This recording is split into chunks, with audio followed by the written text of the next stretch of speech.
स्वागत है आपका हमारे नई वीडियो में माइनमेटिक्स की सीरीज, जिसमें हम कवर करने वाले हैं पाइथन के कुछ बेसिक कंसेप्ट और पूरे फुल कोड को ख़त्म करेंगे।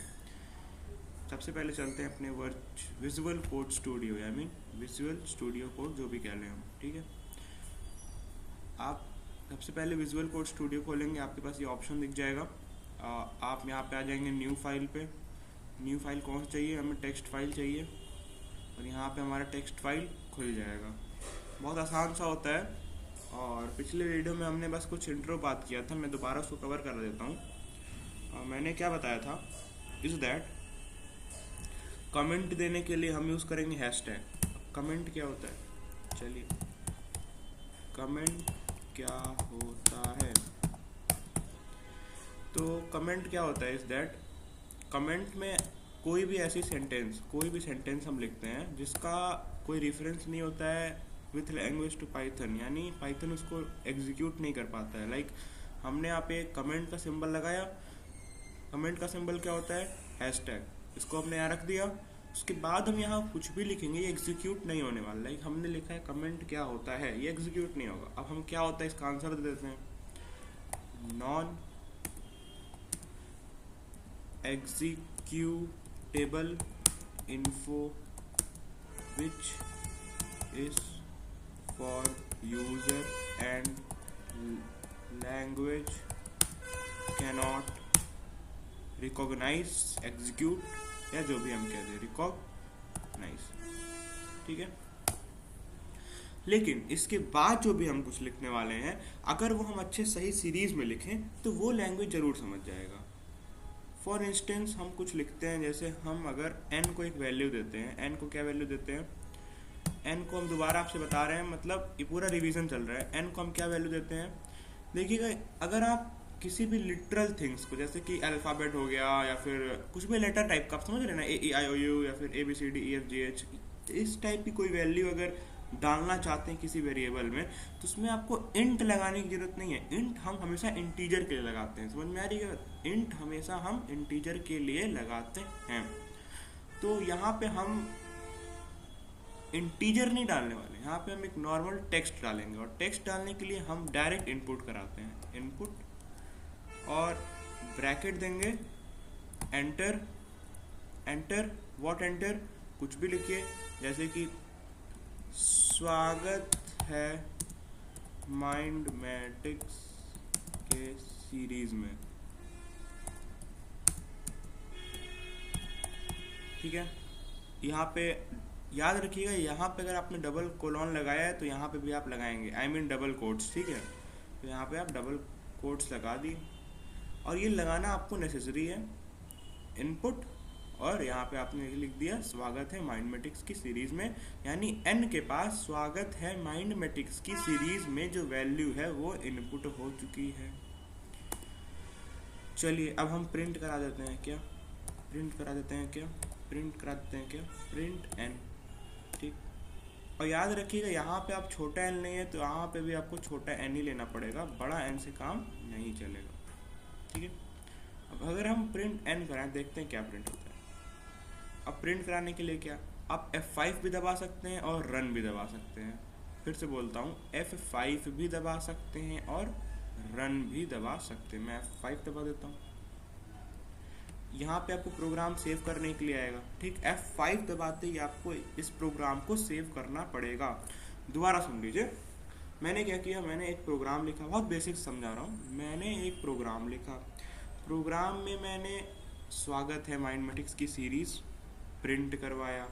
प्रिंट करवाने के लिए ये एक फाइल बनवा रहा है, ठीक है। फाइल को पहले सेव करेगा, तो प्लेन टेक्स्ट में हमको नहीं सेव करना है, हमको इसको py के फॉर्म में सेव करना है।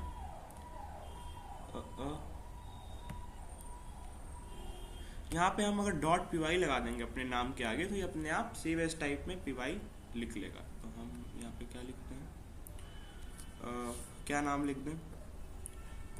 पहला प्रोग्राम .py, ठीक,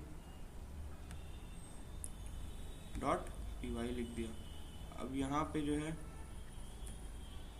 यहाँ पे आपको ढूंढना है कि ये .py कहाँ लिखा है।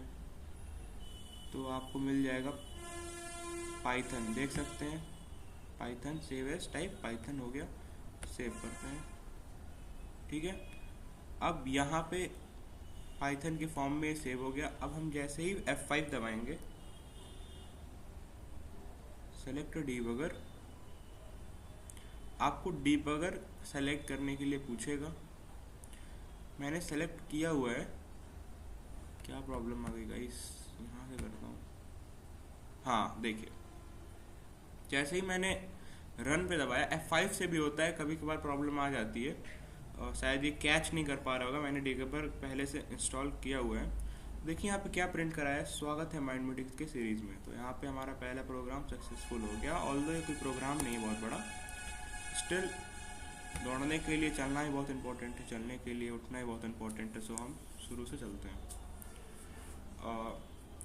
अब हम बहुत सारे प्रोग्राम्स हैं जो ऐसे हम कर सकते हैं। लाइक अगर हमें स्क्वायर का एरिया पता करना है तो सबसे पहले यहाँ से इन सबको हटाते हैं। और एक चीज़ आपने नोटिस किया, जो मैंने ऊपर कमेंट जैसा कुछ लिखा है उसको इसने एग्जीक्यूट ही नहीं किया। एक चीज़ और मैं बता दूं आपको, आप एक फाइल में मल्टीपल प्रोग्राम्स रन करा सकते हैं एक को डिलीट करके। आई मीन जो मैंने पहले प्रोग्राम लिखा था उसको मैंने डिलीट किया, मैं दूसरा लिख के उसी फाइल में चला सकता हूँ। किसमें? पहला प्रोग्राम जो मैंने सेव किया था। ठीक, तो जैसे s इज इक्वल टू एंट, और अगर आपको डेसिमल में वैल्यू लेना था फ्लोट भी ले सकते हैं, ऐसे फ्लोट। ठीक है, फ्लोट इनपुट। आप सीरीज को एक बार याद भी कर लेंगे तो आपके लिए सही रहेगा। अगर आपको यूज़र चॉइस चाहिए, मतलब एक तो आप अभी खुद दे दे नंबर और एरिया प्रिंट करा दें, लेकिन अगर आपको पूछना भी है, प्रोग्राम से पूछवाना है कि भाई तुम नंबर बताओ मैं एरिया दूंगा, तो आप डबल कोट्स में लिखेंगे एंटर फर्स्ट साइड, या एंटर साइड लिख देंगे आप, एंटर साइड। ठीक है, चलिए पी पे ले लेते हैं, फ्लोट वैल्यू, फ्लोट यानी decimal value, input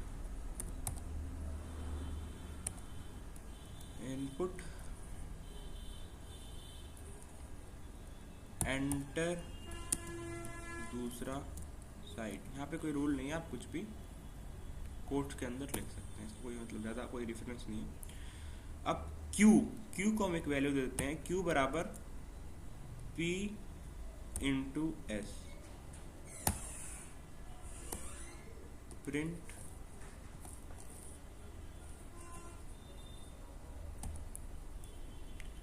the area of square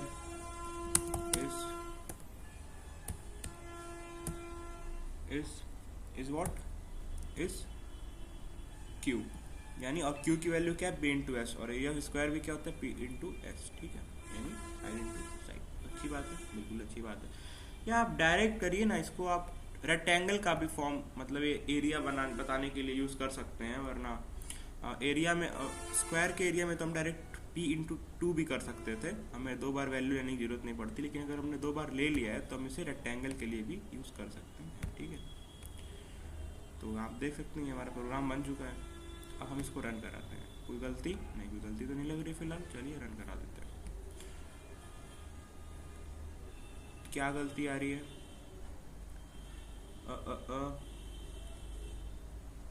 स्वागत है।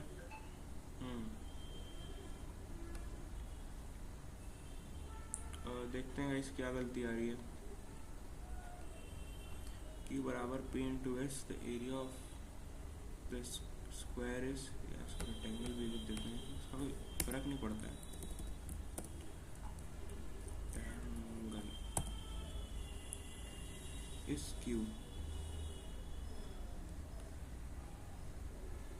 वैसे सही तो है,